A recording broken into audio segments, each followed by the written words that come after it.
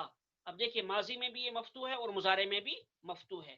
تو چلیے ذہب یذہب ذہابا، اس کے معنی جانا. ذہب یذہب ذہابا، جانا. اب ذہبہ سے ہم گردان کرتے ہیں پہلے ماضی کی. ذہب ذہبا ذہبوا ذہبت ذہبتا ذہبنا ذہبتا ذہبتما ذہبتم ذہبتی ذہبتما ذہبتن ذہبت ذہبنا. اب مضارع کی گردان کرتے ہیں. یذہب یذہبان یذہبون تذہب تذہبان یذہبن تذہب تذہبان تذہبون تذہبین تذہبان تذہبنا. اذہب نذہب، ذہابن مصدر ہے، یہ ایسے ہی رہے گا. اسی طرح سے فتح یفتح سے آتا ہے دوسرا فعل بھی، منع یمنع منعا. منع یمنع منعا، روکنا. دیکھیے دونوں میں یہاں عین کلمہ ہے نون، عین کلمہ بیچ والے حرف کو کہا جاتا ہے. تو عین کلمہ نون ہے اور یمنع، اب دیکھیے نون ہے تو مضارع میں بھی یمنع، تو ماضی میں بھی مفتوح العین ہے اور مضارع میں بھی مفتوح العین ہے، یعنی عین کلمہ مفتوح ہے. منع یمنع منعا کے منع روکنا. ایک تیسرا فعل اسی باب سے رکع یرکع رکوعا، یہ تمام ابواب تقریباً قرآن کریم میں استعمال ہوئے ہیں. تو اس لیے آگے چل کر ان کی بہت زیادہ ضرورت پڑے گی، بہت زیادہ کام آئیں گے، اس لیے ہر فعل کو اچھی طرح سے سمجھیے. رکع یرکع رکوعا، یہ بھی فتح سے. دیکھیے یہاں عین کلمہ کیا ہے تو را کو ہم کہیں گے فا کلمہ، کاف کو کہیں گے عین کلمہ اور عین کو کہیں گے لام کلمہ. عین کو کہیں گے لام کلمہ کیونکہ یہ لام کے فعل یفعل کے اعتبار سے یہ لام کی جگہ میں آتا ہے، تو اس کو ہم لام کلمہ کہیں گے. تو فا عین کلمہ کیا ہوا؟ کاف. اب دیکھ رہے ہیں اب کاف ماضی میں بھی مفتوح ہے اور مضارع میں بھی مفتوح ہے. تو ماضی بھی مفتوح العین، مضارع بھی مفتوح العین. وہ کون سا باب ہوتا ہے؟ فتح یفتح. تو ہم کہیں گے رکع یرکع رکوعا کس باب سے آتا ہے؟ فتح یفتح سے. کیوں؟ جس طرح سے رکع یرکع میں ماضی بھی مفتوح العین، مضارع بھی مفتوح العین، اسی طرح سے فتح یفتح میں بھی ہے، یا جس طرح سے فتح میں اس طرح سے رکع یرکع میں. تو رکع یرکع رکوعا کے معنی جھکنا، رکوع کرنا.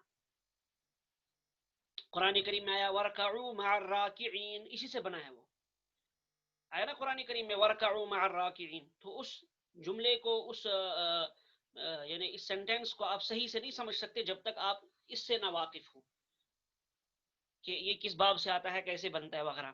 تو بہرحال چلیے رکع یرکع رکوعا باب فتح سے آتا ہے. جس طرح سے فتح کی گردان ہوگی اسی طرح سے رکع کی بھی گردان ہوگی. دونوں میں ماضی مفتوح العین، رکع رکع رکعوا رکعت رکعتا رکعنا رکعت رکعتما رکعتم رکعتی رکعتما رکعتن رکعت رکعنا، یہ ہوگی ماضی کی گردان. اور مضارع کی گردان یرکع یرکعان یرکعون ترکع ترکعان یرکعن ترکع ترکعان ترکعون ترکعین ترکعان ترکعن ارکعون رکعون. اور رکوعا مصدر ہے، یہ ایسے ہی رہے گا ہر حال میں.